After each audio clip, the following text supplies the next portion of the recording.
பிரியமானவர்களே, நம்ம ஆண்டவராகிய இயேசு கிறிஸ்து என்ன சொல்றாருன்னு பாருங்க. கடவுள் உருவமற்றவர், அவரை வழிபடுபவர்கள் அவரது உண்மை இயல்புக்கு ஏற்ப உள்ளத்தில் தான் வழிபட வேண்டும். அல்லேலூயா.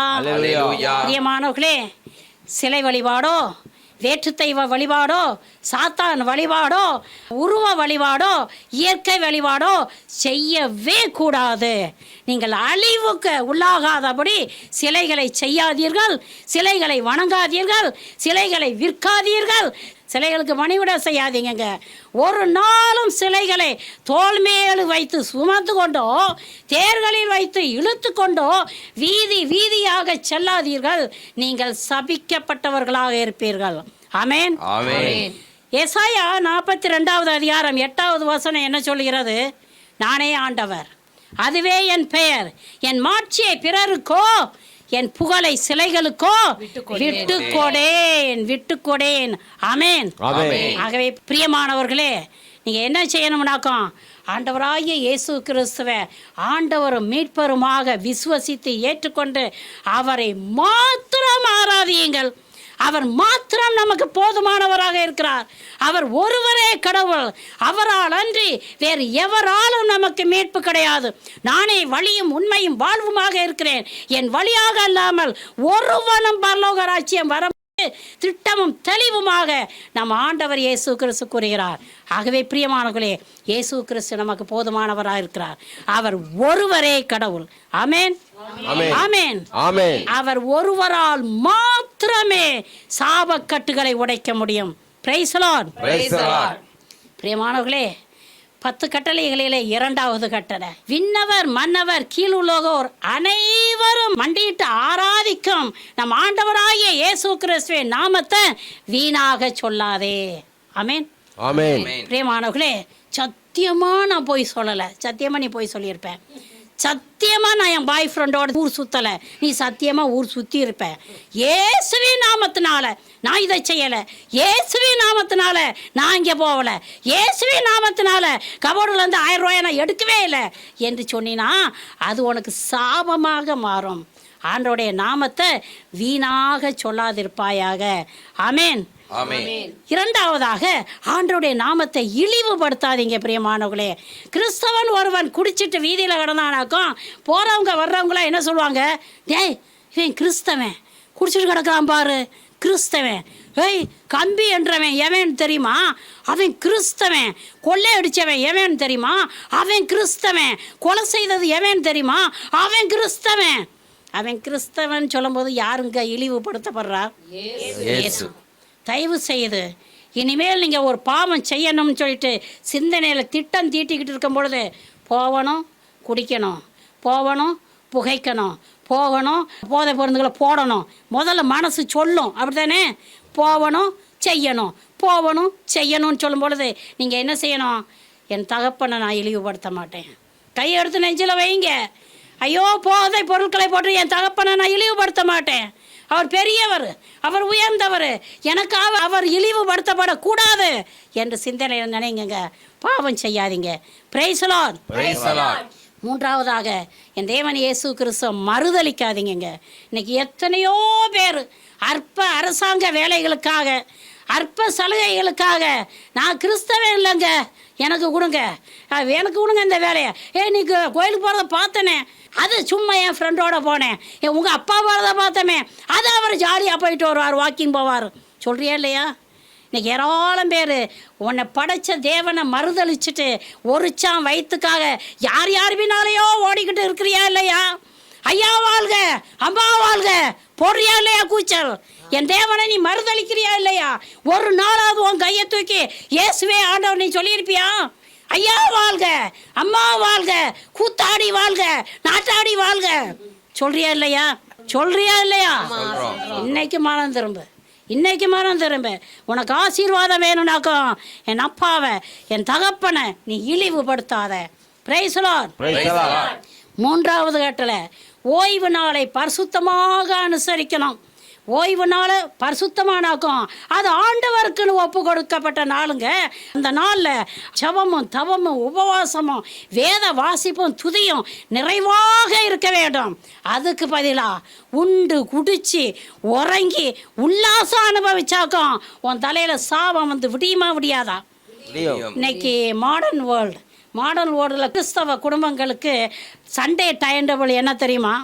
ஞாயிற்றுக்கிழமை காலையில் தான் ஒரு வாரம் துவைக்காத துணியெல்லாம் வாரி போட்டு துவைப்பாங்க, வீடை க்ளீன் பண்ணுவாங்க, ருசியாக சமைப்பாங்க, எல்லாருமா உட்காந்து உண்டு குடித்து 2 மணிக்கெல்லாம் படுக்க போவாங்க, விரைச்சி தூங்குவாங்க 5 மணி வரைக்கும். 5 மணிக்கு எந்திரிச்சு ஒரு டீ நல்லா குடிச்சிட்டு டிவியை ஆன் பண்ணி வச்சுட்டு ஒரு சேனலாக சீரியல்ஸ் பார்ப்பாங்க. அதுக்கடுத்து ஒரு சேனலாக சினிமா பார்ப்பாங்க. இப்போ எத்தனை மணி வரைக்கும்? 11 மணி வரைக்கும், 12 மணி வரைக்கும் பார்த்துட்டு உறங்கி எந்திரிப்பாங்க. இதுதான் சண்டே டைம் டேபிள். நடக்குதா நடக்கலையா? நடக்கலையா? தேவன் உங்களை சபிக்கிறதுக்கு முன்னால் ஆண்டவர் பாதத்தில் மண்டிட்டுருங்க. ஓய்வு நாளை பரிசுத்தமாக அனுசரிக்கணும், ஆண்டவர் பாதத்தில் அமரணும். Price Lord. 4ஆவதாக உன் தந்தையும் தாயையும் கணவன்னு. Price Lord. சீராக் 3ஆம் அதிகாரம் 14-16 வசனங்களை படியுங்க. தந்தைக்கு காட்டும் பரிவு மறக்கப்படாது, அது உன் பாவங்களுக்கு கழுவாயாக விளங்கும். தந்தையரை கைவிடுவோர் கடவுளை பழிப்பவர் போல்வர், அன்னையருக்கு சினமூட்டுவோர் ஆண்டவரால் சபிக்கப்படுவர். Price Lord. பிரியமானவர்களே, உங்கள் பெற்றோருக்கு இரக்கம் காட்டுங்கள், அவர்களை மதிச்சு நடங்க, அவருடைய தேவைகள் எல்லாவற்றையும் நிறைவேற்றுங்கள். அப்பொழுது ஆண்டவருடைய ஆசீர்வாதம் உங்கள் மீது நிறைவாக தங்கும். ஆமென். Praise Lord. பெற்றோரை எதிர்த்து பேசாதீங்க, பெற்றோருக்கு எரிச்சல் மூட்டாதீங்க, பெற்றோரை அடித்து உதைச்சி இழிவான சொற்களை சொல்லி கழுத்தை பிடிச்சி வெளியில் தள்ளாதீங்க. உங்கள் அப்பா அம்மாவையும் மாமன் மாமியாரையும் நீங்கள் கொடுமைப்படுத்தினீர்கள் என்றால் சத்தியமாக நீங்கள் சபிக்கப்பட்டவர்களாக இருப்பீர்கள் என்பதை திட்டமும் தெளிவுமாக அறிந்து கொள்ளுங்கள். ஆமென். ஹல்லேலூயா. 5வது கட்டளை என்ன? கொலை செய்யாத. 6வது மோகபாவம் செய்யாத. 7வது களவு செய்யாத. 8வது பொய்ச்சாட்சி சொல்லாத. 9வது பிறர் தாரத்தை விரும்பாத. 10வது பிறர் உடைமையை விரும்பாத. இந்த கட்டளைகளுக்கு எதிராக நீ பாவம் செய்தாலும் சபிக்கப்பட்டவனாக இருப்பாய் என்பதை திட்டமும் தெளிவுமாக அறிந்து கொள்கள். ஆமென். Praise Lord. பிரியமானவர்களே, இந்த 10 கட்டளைகளுக்கு எதிராக நீங்கள் பாவம் செய்கிறீர்கள் என்றால் சபிக்கப்பட்டவர்களாக இருப்பீர்கள். இந்த 10 கட்டளைகளை நீங்கள் கடைபிடித்து பரிசுத்தமான வாழ்க்கை வாழ்கிறீர்கள் என்றால் 1000 தலைமுறைக்கும் ஆசீர்வதிக்கப்பட்டவர்களாக இருப்பீர்கள். இல்லை என்றால் 3ஆம் 4ஆம் தலைமுறை வரைக்கும் சபிக்கப்பட்டவர்களாக இருப்பீர்கள். ஆமென். Praise Lord. எல்லாரும் ஆமென் சொல்றீங்க, அப்படிதானே? அப்படியே ஆகட்டும், எங்கள் குடும்பம் சபிக்கப்பட்டதாக ஆகட்டும் அப்படின்னு அர்த்தம். ஆனா பிரியமானவர்களே, என் குடும்பத்தை நான் விட மாட்டேன், 10 கட்டளையில கடைப்பிடிப்பேன் அப்படிங்கிற ஒரு உறுதியான பிரதிஜை எடுங்க. Praise Lord. பெரிய குரு ஏலிக்கு 2 மகன்கள் இருந்தாங்க. இந்த 2 மகன்களும் ஆலயத்திலே குருவாக பணி செய்து கொண்டிருந்தார்கள். இந்த 2 மகன்களும் கட்டளைக்கு கீழ்ப்படியாமல், தகப்பனுடைய சொல்லுக்கும் கீழ்ப்படியாமல் ஆலயத்திலேயே விபச்சார பாவம் செய்தார்கள். ஆண்டவர் அவர்களை அடித்தார். பிரியமானவர்களே, ஆண்டவர் அவர்களை அடித்தது மட்டுமல்லாமல் பெரிய ஒரு சாபம் ஏலியினுடைய குடும்பத்துக்கு வந்துச்சு. என்ன அந்த சாபம் தெரியுமா? ஏலியின் குடும்பத்திலே பிறக்கும் ஆண் குழந்தைகள் பாதி வயசுலேயே செத்து போயிடுவாங்க. எப்படிப்பட்ட சாபம்னு பாருங்கள் பிரியமானவர்களே. ஆக பிரியமானவர்களே, அர்ப்பணிக்கப்பட்டவர்களே, நீங்கள் ஆண்டவருக்கு ஊழியம் செய்ய வந்திருக்கிறீர்கள் என்றால் அச்சநடுக்கத்தோடு பரிசுத்தமான வாழ்க்கை வாழ்ங்க. உங்களால் உங்கள் குடும்பம் சபிக்கப்பட்டதாக மாறக்கூடாதுங்க. உங்களால் உங்கள் குடும்பத்தில் பிறக்கிற ஆண் வாரிசு எல்லாம், ஆண் பிள்ளைகள் எல்லாம் பாதி வயசில் செத்து போகாதபடி விபச்சாரம் செய்யாத. நீ ஆண்டவருக்கு ஊழியம் செய்ய வந்திருக்கிறாய் என்றால் அச்ச நடுக்கத்தோடு ஆண்டவருக்கு முன்னால் மண்டியிடு. ஏன் இந்த புத்தி வருது? ஏன் இச்சைக்குரிய ஆசைகளுக்கு நீங்கள் அடிமைப்பட்டு போகிறீங்க? ஜெபம் இல்லைங்க, உங்கள் வாழ்க்கையில் ஜெபம் இல்லைங்க. ஒவ்வொருத்தரும் மண்டியிடுங்க. ஆண்டவருக்கு முன்னால் மண்டிட்டு ஜெபித்தாக்கும் இப்படிப்பட்ட சபல புத்தி உங்களுக்கு வரவே வராது. இழிவான செயல்களை நீங்கள் செய்யவும் மாட்டீர்கள். ஹல்லேலூயா. Praise the Lord. பிரியமானவர்களே, சமீபத்திலே நடந்த ஒரு சம்பவம். ஒரு இறை ஊழியர் வீட்டுக்கு நான் போயிருந்தேன். அவங்களுடைய பேரன் 18 வயசில் கிணத்துல விழுந்து இறந்து போயிட்டான். 2வது பேரன் 28 வயசாக இருக்கும் பொழுது மஞ்சக்கம்மாவில் வந்து செத்து போயிட்டான். 3வது பேரன் 28 வயசாக இருக்கும் பொழுது திருமணமாகி அவன் ஆக்சிடெண்ட்டில் அவனும் செத்து போயிட்டான். அந்த வீட்டில் 3 ஆம்பளை பிள்ளைங்க, 2 பொம்பளை பிள்ளைங்க மகனுக்கு பிறந்தது. அப்போ 3 ஆம்பளை பிள்ளைங்களும் பாதி வயசுலேயே போயிடுச்சு. இந்த 3வது பிள்ளையுடைய அடக்க சடங்கிற்கு நான் போயிருந்தேன். அப்போ அடக்கம் முடிச்சாச்சு, நாங்கள் எல்லாம் கலைஞ்சி வந்துக்கிட்டு இருக்கிறோம். ஒரு பாட்டி இப்படியாக சொல்கிறாங்க, இந்த கிழமை ஆடுன ஆட்டத்துக்கு எந்த பொண்ணை விட்டு வச்சான் அதுக்கு அந்த பேர பிள்ளைகளாம் சாவுது.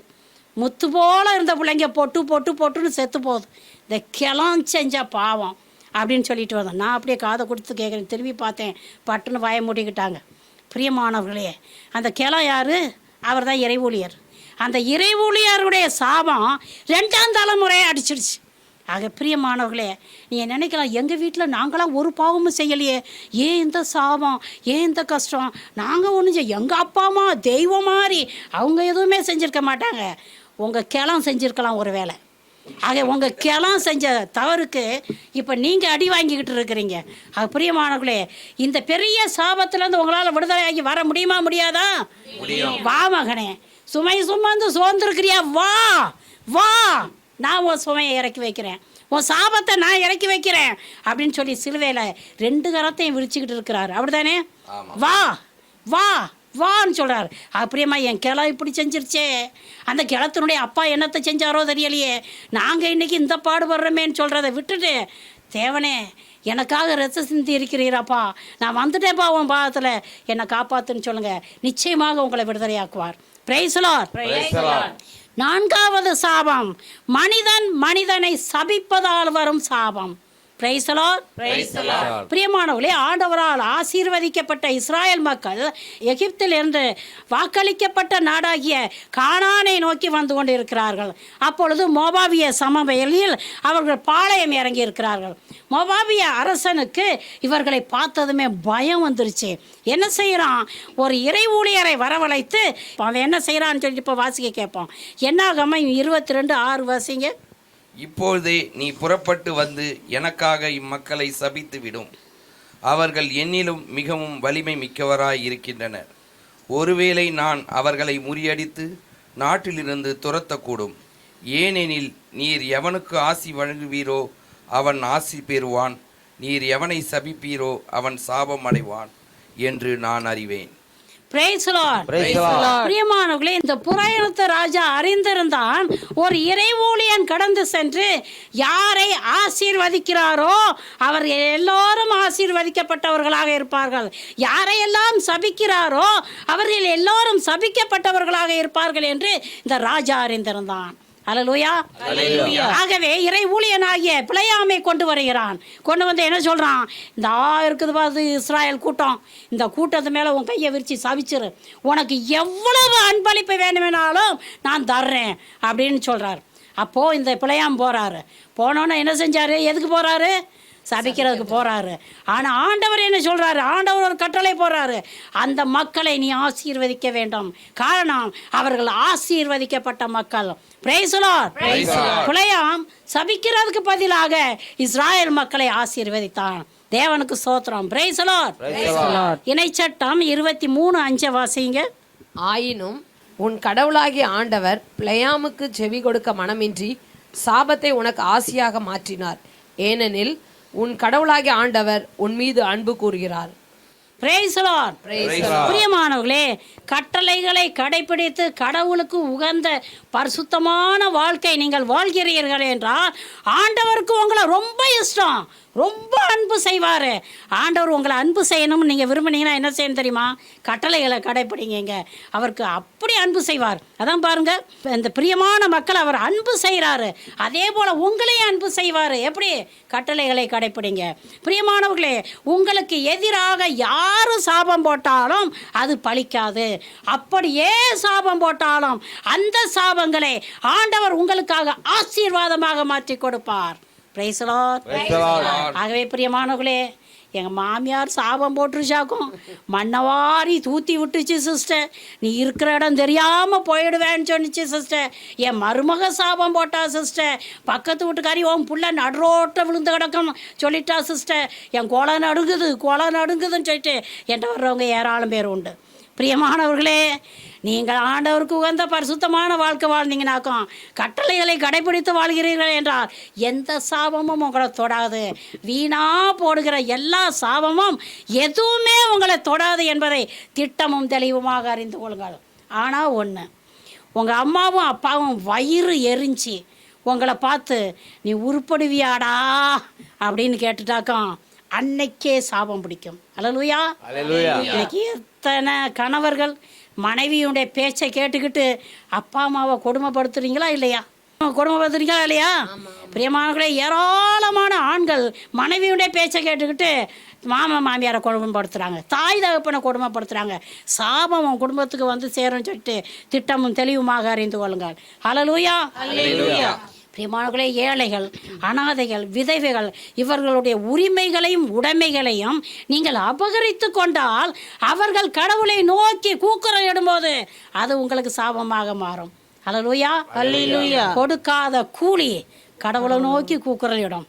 பிரியமானவர்களே, உங்கள் வீட்டில் வேலை செய்கிறாங்க, பணக்காரலாம் வந்து உங்கள் வீட்டில் வேலை செய்வாங்க, ஏழைகள் தான் வேலை செய்வாங்க. நீ அன்னைக்கு அந்த கூலியை கொடுக்கலைனாக்கும் அவன் பச்சை தண்ணியை குடிச்சிட்டு குடும்பத்தோடு அவன் படுத்து தூங்குவான், ஒட்டிய வயிறோடு அவன் தூங்குவான். ஆண்டவருடைய சாபம் உன் மேலே இறங்கி வரும். ஆகவே கொடுக்காத கூலி உனக்கு எதிராக எழும்பும் என்பதை திட்டமும் தெளிவுமாக அறிந்து கொள். எனக்கு தெரிஞ்ச ஒரு ஆள் இருக்கிறார், ஒரு கிராமத்தில் நிறைய பேரை கூப்பிட்டு வேலை வாங்குவார். நல்ல பணக்காரர் தான். சாயங்காலம் வா, 6 மணிக்கு பிறகு வா, சம்பளம் தர்றேன் அப்படின்னு சொல்லுவார். எல்லாம் இந்த பாவம் அப்பாவி மக்கள் காத்திருந்து 6 மணிக்கு பிறகு போவாங்க. அவன் விளக்கு வச்ச பிறகா வர்றேன், விளக்கு வச்ச பிறகு யார் காசு கொடுக்க முடியும்? காலையில் வா. இந்த ஜனம் காலையில் போய் நிற்கும். பொழுது கிளம்புறதுக்கு முன்னால் வந்து தருத்திரம் பிடிச்சாங்க, ஓடு, காசு உன் காசு எடுத்துகிட்டு ஓடியா போயிடுறேன். மத்தியானத்துக்கு போய் நிற்கும் அந்த ஜனம். ஐயா காசு, மனுஷன் ஒரு ரெஸ்ட் எடுக்க போகும்போது இந்த நேரம் வந்துடு, ஓடிப்போ, 4 மணிக்கு பிறகு வா. 4 மணிக்கு போகணும், நான் வாக்கிங் போகிறேன், இப்போ என்னால் காசு எடுத்து கொடுக்க முடியாது. இந்த ஜனம் போய் கேட்டுட்டு கடைசியில் அந்த சம்பளத்தை கேட்காமலே அப்படியே விட்டுரும். அப்படியாக அவர் நிறைய பேருடைய காசை ஏமாற்றிட்டார். கடைசியில் எப்படி செத்தார் தெரியுமா? உடம்பு முழுசும் புண்ணு வந்து புழு வச்சு அவர் செத்தார். சாபம். அது பிரியமானவர்களே, ஏழைகளுடைய காசை அமுக்கிக்கலாம், அவங்களுக்கு கேட்குறதுக்கு யார் இருக்குது? விதவைகளுடைய வீட்டை அபகரிச்சிக்கலாம், அவங்களுக்கு கேட்குறதுக்கு யார் இருக்குது என்று மட்டும் நினைக்காத. அவங்களுக்கு கேட்குறதுக்கு யார் இருக்கா? பெரியவர் இருக்கிறாரு, இயேசு இருக்கிறாரு, விண்ணுக்கு மண்ணுக்கு அதிபதி இருக்கிறாரு. நீ தப்பிக்க முடியாது. இந்த உலகத்து வக்கீல்கிட்ட நீ தப்பிக்கலாம், லாயர்கிட்ட தப்பிக்கலாம், மினிஸ்டர்கிட்ட தப்பிக்கலாம், பிரதான மந்திரி கிட்ட தப்பிக்கலாம். என் ராஜா கிட்ட நீ தப்பிக்க முடியாது. அல்லேலூயா. பிரியமானவர்களே, ஏழைகள், அனாதைகள், அகதிகள், கைவிடப்பட்டவங்க, பெரியோர் இவர்களுடைய கண்ணீரை வாங்காதீங்க. இவருடைய கண்ணீர் தரையில் பட்டுச்சுனாக்கும் அது உனக்கு சாபமாக மாறும். Praise the Lord. ஹல்லேலூயா. பாவங்கள் சாபங்கள் பாரத தேசத்தில் மறைய வேண்டும். பாவங்கள் சாபங்கள் பாரத தேசத்தில் மறைய வேண்டும். எங்கள் பாரத தேசத்தில் மறைய வேண்டும். கட்டப்பட்ட மனிதரெல்லாம் கட்டவிழ்க்கப்பட வேண்டும். காயப்பட்ட மனிதரெல்லாம் கல்வாரி வர வேண்டும். கர்த்தர் உம்மை காண வேண்டும். ஆமென். Praise the Lord. ஐந்தாவதாக தலைமுறையாய் வரும் சாபங்கள். Praise the Lord. விடுதலை பயணம் 20வது அதிகாரம் 3-5 வரை உள்ள வசனங்களை படிங்க. என்னை தவிர வேறு தெய்வங்கள் உனக்கு இருத்தல் ஆகாது. மேலே விண்வெளியில் கீழே மண்ணுலகில் பூமிக்கடியே நீர்த்திரளில் உள்ள யாதொன்றின் சிலையையோ ஓவியத்தையோ நீ உருவாக்க வேண்டாம். நீ அவைகளை வழிபடவோ அவற்றுக்கு பணிவிடை புரியவோ வேண்டாம்.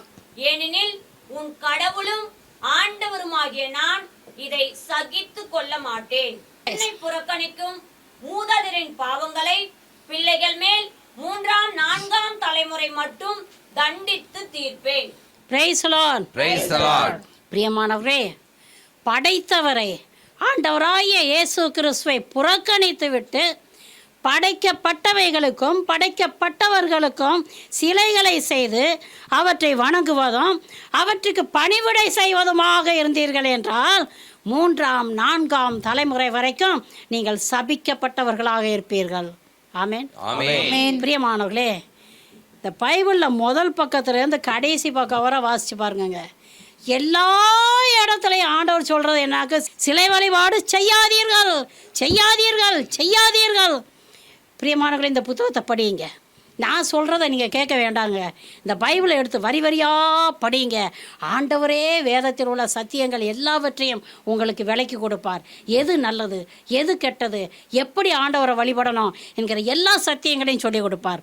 பிரியமானவர்களே, நம்ம ஆண்டவராகிய இயேசு கிறிஸ்து என்ன சொல்கிறார்? கடவுள் உருவமற்றவர் சொல்றாரா இல்லையா? அவரை உள்ளத்தில் தான் வழிபட வேண்டும் சொல்றாரா இல்லையா? ஆக பிரியமானவர்களே, ஆண்டவராகிய இயேசு கிறிஸ்துக்கு கூட ஓவியங்களை செய்யாதீர்கள், அந்த சிலைகளையும் ஓவியங்களையும் வழிபடாதீர்கள். ஆண்டவர் திட்டமும் தெளிவுமாக சொல்கிறார், என்னை வழிபடுபவர்கள் ஆவியிலும் உண்மையில் தான் வழிபட வேண்டும், உள்ளத்தில் தான் வழிபட வேண்டும் என்று திட்டமும் தெளிவுமாக சொல்கிறார். ஆமென். அல்லேலூயா. அப்படி நீங்க சிலைகளை செய்து சிலைகளை வழிபட்டாக்கும் ஆசீர்வாதம் கிடைக்குமா? சாபம் சாபம். ஏங்க உங்க தலையிலே நீங்க சாபத்தை வாரி கொட்டிக்கிறணும்? ஆண்டவர் தான் திட்டம் தெளிவுமா சொல்றாரு, இப்படித்தான் என்னை வணங்கணும்னாக்கும் அப்படியே வணங்குங்க. பரிசுத்த பவுல் என்ன சொல்றாருன்னு சொல்லிட்டு இப்ப வாசிக்க கேளுங்க. திருத்தூதர் பணி 17 29 30 வசனங்களை படியுங்க. நாம் கடவுளுடைய பிள்ளைகளாய் இருப்பதால் மனித கற்பனையாலும் சிற்ப வேலை திறமையாலும் உருவாக்கப்பட்ட பொன் வெள்ளி கல் உருவங்களைப் போல கடவுள் இருப்பார் என்று நாம் எண்ணுவது முறையாகாது. ஏனெனில் மக்கள் அறியாமையில் வாழ்ந்த காலத்தில் கடவுள் இதனை பொருட்படுத்தவில்லை. ஆனால் இப்போது எங்குமுள்ள மக்கள் யாவரும் மனம் மாற வேண்டும் என்று அவர் கட்டளையிடுகிறார். Praise the Lord. Praise the Lord. மக்கள் அறியாமையில் வாழ்ந்த காலத்தில் ஆண்டவர் இதையெல்லாம் பொறுத்து கொண்டார். இப்பொழுது எல்லா மக்களும் மனம் மாறணும்னு விரும்புறாரு. அல்லேலூயா. அல்லேலூயா. ஆக பிரியமானவர்களே, இந்த சிலை வழிபாட்டை பற்றி பழைய ஏற்பாட்டில் தான் சொல்லப்பட்டிருக்குது, புதிய ஏற்பாட்டில் ஒன்றும் சொல்லப்படலை அப்படிலாம் சொல்லாதீங்க. இயேசுவே சொல்லியிருக்காரு சிலை வழிபாடு செய்யாதேன்னு சொல்லிட்டு. இன்னும் யார் சொல்லணும் நமக்கு? பிரியமானவங்களுக்கு ஆசீர்வாதம் வேணும்னாக்கும் நீங்கள் கட்டளைகளை கடைப்பிடிங்க, ஆவியிலும் உண்மையிலும் ஆண்டவரை வழிபடுங்க, உள்ளத்திலிருந்து ஆண்டவரை வழிபடுங்க, அப்பொழுது ஆசீர்வாதம் கிடைக்கும். Price the Lord. பிரியமானவர்களே, நம்ம ஆண்டவராகிய இயேசு கிறிஸ்துவை பிலாத்து மக்கள் முன்னால் கொண்டு வந்து நிறுத்தி இவர்கிட்ட நான் ஒரு குற்றத்தையும் கண்டுபிடிக்கலை அப்படின்னு சொல்கிறாங்க. அப்போ இந்த யூதர்கள்லாம் என்ன சொல்கிறாங்க? அவனை சிலுவையில் அறையும், அவனை சிலுவையில் அறையும் அப்படின்னு சொல்லி கத்துறாங்க. பிலாத்து என்ன செய்கிறாரு? தன்னுடைய கரங்களை கழுவி இந்த மனுஷனுடைய இரத்த பலியில் எனக்கு பங்கு இல்லை அப்படின்னு சொல்லிடுறாங்க. அப்போ இந்த யூதர்கள்லாம் என்ன சொன்னாங்க தெரியுமா? இவனுடைய இரத்த பலி எங்கள் மீதும் எங்கள் பிள்ளைகள் மீதும் இருக்கட்டும். எப்படிப்பட்ட பாவம்னு பாருங்க. பிரியமானவர்களே, கிபி 33வது வருஷம் நம்ம ஆண்டவர் இயேசு கிறிஸ்து இறந்தார், அப்படிதானே? அந்த 33வது வருஷத்துல இருந்து 1947வது வருஷம் வரைக்கும் யூதர்கள் சாபத்துக்கு அடிமைப்பட்டு கிடந்தாங்க. கோடிக்கணக்கான யூதர்கள் பலரால் கொல்லப்பட்டார்கள். அவர்களுக்கு நாடு கிடையாது, நாட்டை விட்டு விரட்டி அடிக்கப்பட்டார்கள். 1948வது வருஷம்தான் அவங்களுக்கு நாடுன்னு ஒன்று கிடைச்சி இப்போ நிம்மதியாக இருக்கிறாங்க. இது தலைமுறையாக வருகிற சாபம். பிரியமானவர்களே, ஒரு தலைமுறையில் 2 தலைமுறையில் 3 தலைமுறையில் 33வது வருஷத்துலேருந்து 1947வது வருஷம் வரைக்கும் எத்தனை தலைமுறை கடந்து வந்துச்சு பாருங்க. ஆகவே தயவு செய்து உங்கள் வாயால் உங்கள் தலைமையில் சாபத்தை வாரி கொட்டாதுங்க. இது சாபத்திலே பெரிய சாபம். நான் செத்து போகட்டும், நான் தூக்கு போட்டுட்டு சாவட்டும், நான் ஹார்ட் அட்டாக் வந்து சாவட்டும், இந்த மனுஷனோட வாழ்ற விட செத்தொழிகிறதே மேல். உன் தலையில் சாபத்தை போடாத. ஆக யூதர்கள் தான் தலையில் மண்ணை வாரி கொட்டிக்கிட்டாங்க, அப்படித்தானே? ஆமாம். ஆக பிரியமானவர்களே, இப்படிப்பட்ட சாபத்தை மறந்துட்டும் செய்யாதீங்க. உன்னோட வாழ்கிறத விட செத்து போனாவே எனக்கு நல்லா இருக்கும். சாபம் சாபம் ஓடி போயிட்டாவே நல்லாயிருக்கும். சாபம். ஆக பிரியமானவர்களே, இயேசு கிறிஸ்துவுடைய ரத்தம் என் மேலே இருக்கட்டும், என் பிள்ளைகள் மேலே இருக்கட்டும் என்று சொன்ன யூதர்கள் சபிக்கப்பட்டு போனது போல நீங்களும் உங்கள் குடும்பங்களும் சபிக்கப்பட்டு போகாதபடி ஆண்டவருக்கு உகந்த பரிசுத்தமான வாழ்க்கை வாழுங்கள். Amen. Amen. Praise the Lord. Praise the Lord. பிரியமானவர்களே, சாபங்களை உடைப்பவர் இயேசு கிறிஸ்து. மார்க் 15வது அதிகாரம் 16லேருந்து 20 வரைக்கும் உள்ள வசனங்களை படிங்க. பிறகு படைவீரர் அவரை ஆளுநர் மாளிகையின் முற்றத்திற்கு இழுத்து கொண்டு போய் படைப்பிரிவினர் அனைவரையும் கூட்டினர். அவருக்கு செந்நிற ஆடையை உடுத்தினர். ஒரு முள்முடி பின்னி அவருக்கு சூட்டி, யூதரின் அரசே வாழ்க என்று அவரை வாழ்த்தத் தொடங்கினர். மேலும் கோலால் அவர் தலையில் அடித்து அவர் மீது துப்பி முழந்தாள் படியிட்டு அவரை வணங்கினர். அவரை ஏளனம் செய்தபின் செந்நிற ஆடையை கழற்றிவிட்டு அவருடைய ஆடைகளை அணிவித்து அவரை சிலுவையில் அறைவதற்காக வெளியே கூட்டிச் சென்றனர். Price the Lord. Praise the Lord. பிரியமானவர்களே, ஆதாமும் ஏவாளும் பாவம் செய்த பொழுது முள்செடிகளும் முள்புதர்களும் உண்டாயின. சாபத்தை முள்ளால் தான் எடுக்கணும். முள் சாபத்துக்கு அடையாளம். பிரியமானவர்களே, ஆகவே தான் ஆண்டவருடைய தலையில் முள் கிரீடம் வைக்கப்பட்டு அவர் அடிக்கப்பட்டார், நொறுக்கப்பட்டார், அவமானப்படுத்தப்பட்டார். ஏராளமான இரத்தம் ஒழுகினது. பிரியமானவர்களே, ஏராளமான கஷ்டங்களை அனுபவித்து சிலுவையிலே மரித்தார். என் மீது விழுந்த சாபத்துக்காகவும் உங்கள் மீது விழுந்திருக்கிற சாபங்களுக்காகவும் ஆண்டவர் மரித்திருக்கிறார். பிரியமானவர்களே, சாப கட்டுகளிலிருந்து வெளியில் வரணும்னாக்கும் சிலுவையிலே மரித்த நம் ஆண்டவர் இயேசு கிறிஸ்துவை உற்று நோக்குங்க. அவருடைய தலையில் இருக்கிற முள்முடியை பார்த்து தியானம் பண்ணுங்க. ஏசப்பா, எங்கள் குடும்பத்தில் விழுந்த சாபத்துக்காக தலையில் இருக்க முள்முடியை நான் உற்று நோக்குறேன். ஆண்டவரே, எனக்கு விடுதலை வேணுமாப்பா, என் குடும்பத்துக்கு விடுதலை வேணுமாப்பா. எப்படிப்பட்ட சாபமாக இருந்தாலும் சரி அவரை உற்று நோக்குங்கள். சிலுவையிலே முள்மூடி சூடியவராக அவர் அவமானப்படுத்தப்பட்டு மரிக்கும் பொழுது நம் மீது விழுந்த சாபங்கள் எல்லாம் மறைந்து போச்சு. நம்ம கேட்டு வாங்கிக்கிறணும். ஆண்டவரே, எனக்காக முள்முடி சூட்டப்பட்டீரே, என் குடும்பத்தில் இருக்கிற முள்ளாகிய சாபங்களை எடுத்து போடுங்கப்பா, எடுத்து போடுங்கப்பான்னு சொல்லிட்டு கேளுங்க. நிச்சயமாக அது எப்படிப்பட்ட சாபமாக இருந்தாலும் சரி, ரத்தம் சிந்ததனால வந்த சாபமாக இருந்தாலும் சரி, கட்டளைகளை கடைபிடிக்காததுனால வந்த சாபமாக இருந்தாலும் சரி, கடவுளுடைய சொல்லை கேட்காததுனால வந்த சாபமாக இருந்தாலும் சரி, எல்லா சாபங்களையும் அவர் தகர்த்தெறிய வல்லவராக இருக்கிறார். Amen. Amen. Praise the Lord. Praise the Lord. கலாத்தியர் 3:13 படிங்க. மரத்தில் தொங்கவிடப்பட்டோர் சபிக்கப்பட்டோர் என்று எழுதியுள்ளவாறு நமக்காக கிறிஸ்து சாபத்துக்கு உள்ளாகி நம்மை சட்டத்தின் சாபத்தினின்று மீட்டு கொண்டார். Price the Lord. Praise the Lord. பிரியமானவர்களே, ஆண்டவராகிய இயேசு கிறிஸ்து நமக்காக சாபத்துக்குள்ளானார். சாபத்துக்குள்ளாகி ரத்தம் சிந்தி நம்மை மீட்டு கொண்டார். அவற்றை ஜெபிங்க. யார்கிட்ட ஜெபிக்கணும்? உங்க வீட்டில் இருக்க சாபக்கட்டு உடையணும்னா யார்கிட்ட ஜெபிக்கணுங்க? இயேசுகிட்ட ஜெபிங்க. அங்கேயும் இங்கேயும் ஓடாதீங்க. அவர்கிட்ட இவர்கிட்டையும் போய் மண்டியிடாதீங்க. இந்த மந்திரவாதிகிட்ட போகாதீங்க, அந்த இறை ஊழியர்கிட்ட போகாதீங்க. அவர் தலையில கை வச்சா சாபம் போயிடும் நினைக்காதீங்க. ஆண்டவருடைய ரத்தம் உன் தலையில விழுந்தால் ஒழியவும் சாபம் ஒளியவே ஒழியாது.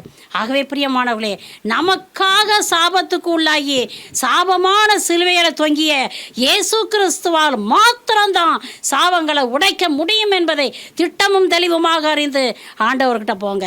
Price the Lord. நீங்கள் சாபக்கட்டுகளில் இருந்து விடுதலை பெறுவதற்கு முதலாவதாக ஆண்டவராக இயேசு கிறிஸ்துவிட ஜெபியுங்க. அவர் தலையில் சுட்டியிருக்க முள்முடியை பார்த்து தியானம் பண்ணுங்க. ரெண்டாவதாக பாவ அறிக்கை செய்து பாவ மன்னிப்பு நிச்சயத்தை பெற்றுக்கொள்ளுங்க. மூணாவதாக பரிகாரம் செய்யணும். பாவ பரிகாரம் செய்யாமல் நிச்சயமாக உங்களுக்கு சாப கட்டுகளிலிருந்து விடுதலை கிடைக்கவே கிடைக்காதுங்க. Price the Lord. முதலாவதாக எப்படி பாவ பரிகாரம் செய்யணும்? மரிய மதலையினால் பாவ பரிகாரம் செய்தது போல செய்யணும். மரிய மதலையினால் பாவம் செய்த பொழுது, அவர் சாபத்துக்கு அடிமைப்பட்டு போன பொழுது ஏராளம் கண்ணீர் சிந்தி கதறி அழுது ஆண்டவராகிய இயேசு கிறிஸ்துவின் பாவத்தை கழுவி கூந்தலால் துடைச்சு தன்னை முழுவதுமாக தாழ்த்தி பரிமள தைலம் பூசி ஆண்டவருடைய பாதங்களை முத்தமிட்டது போல உங்கள் இருதயம் உடையட்டும். கண்ணீர் சிந்துங்க, கதறி அழுதுங்க. நீங்கள் செய்த சாபக்கேடான பாவங்களெல்லாம் நினைச்சு பாருங்க. அப்பா நான் பாவம் செஞ்சுட்டேன்னு சொல்லுங்க. அதுக்கு பிறகு என்ன செய்யுங்க, விலை உயர்ந்த பரிமள தைலத்தை பூசுங்க. உங்கள்ட்ட இருக்க விலை உயர்ந்த பரிமள தைலம் எதுங்க? விலை உயர்ந்த சாதனம் உங்கள்கிட்ட ஒன்று இருக்குதுன்னா அது ஆத்மாங்க. அந்த ஆத்மாவை கொடுங்க, ஆண்டவர்கிட்ட கொடுங்க அந்த ஆத்மாவை. இனி பாவம் செய்ய மாட்டேன் ஐயா. மரியமதனால் அழுது தீர்த்த பிறகு என்ன செஞ்சாங்க? இயேசுவை முழுமையாக பற்றி கொண்டாங்க. அப்படி தானே? அந்த நேரத்தை விட்டு அதுக்கு பிறகு இஷ்டம் போல போயிட்டாங்களா? இல்லை. அதுபோல் இன்றைக்கு நீ மனம் திரும்புறீனா உன் இருதயத்தை எடுத்து உன் ஆத்மாவை எடுத்து ஆண்டவர் பாதத்தில் வை. அதுதான் விலை உயர்ந்த பரிமளத்தைலாம் உன்னால் கொடுக்க முடிஞ்சது. ஆகவே பிரியமானவர்களே, ஏசப்பா இந்த நாளில் என்னை சமர்ப்பணம் பண்ணுறேன். இனி நான் உமக்கு சொந்தம், எனக்கு சொந்தம் இல்லை. சமர்ப்பணம் பண்ணுங்க. இரண்டாவதாக, சக்கேயு பாவ பரிகாரம் செய்ததை போல செய்யுங்க. சக்கேயு எப்படி பாவ பரிகாரம் செய்தார்? அவருடைய சொத்துல பாதியை ஏழைகளுக்கு கொடுத்தார். யாரையாவது ஏமாத்தினா 4 மடங்கு திருப்பி கொடுத்துட்றேன்னு சொன்னார். அதுபோல் உங்கள்கிட்ட இருக்கிற சொத்தில் பாதியை ஏழைகளுக்கு கொடுங்கங்க. பாவ பரிகாரம் செய்யுங்க. அப்போ தான் உங்களுக்கு சாபக்கட்டுகள்லேருந்து விடுதலை கிடைக்கும். மூன்றாவதாக, உபவசித்து செபிக்கணும். ஒவ்வொரு வாரமும் சனிக்கிழமை ராத்திரி எடுத்துக்கிறோங்க. பகல்லலாம் உங்களுக்கு ரொம்ப வேலை இருக்குது. சனிக்கிழமை ராத்திரி குடும்பமாக உபவாசம் இருங்க. உபவாசம் இருந்து 3 மணி நேரம் ஜெபிக்கணும். முதல் மணி நேரத்தில் ஒரு 10 நிமிஷம் பரிசுத்தாவியானவருக்காக துதி பாடல் பாடுங்க. பாட முடியாதவங்க ஜெபம் பண்ணுங்க. ஜெபம் பண்ணிவிட்டு ஒரு 10 நிமிஷம் ஆண்டவரை புகழ்ந்து பாடுங்க. அதுக்கு பிறகு மத்தேயு எழுதிய நற்செய்தியிலேருந்து முதல் அதிகாரத்தில் இருந்து ஒரு 20 நிமிஷம் தொடர்ந்து படியுங்க. படித்த பிறகு ஒரு 15 நிமிஷம் வியாக்கியானம் பண்ணுங்க. உங்களுக்குள்ளே பகிர்ந்துக்கிறங்க. ஏசு என்ன சொல்கிறார், என் மனசுக்கு இதுதான் தொட்டுச்சு, இது எனக்கு பிடித்தமாக இருக்குது, இப்படி சொன்னார் அப்படி சொன்னார்னு சொல்லிட்டு உங்களுக்குள்ளே பகிர்ந்து கொள்ளுங்க. அடுத்து வர்ற 15 நிமிஷம் என்ன செய்யணும்? ஆண்டவரை புகழணும். இது முதல் மணி நேரம் முடிஞ்சிச்சு. 2வது மணி நேரத்தில் மீண்டுமாக 10 நிமிஷம் பரிசுத்தாவியானவருக்கு ஒரு பாடல் பாடிட்டு ஆண்டவரை துதிங்க.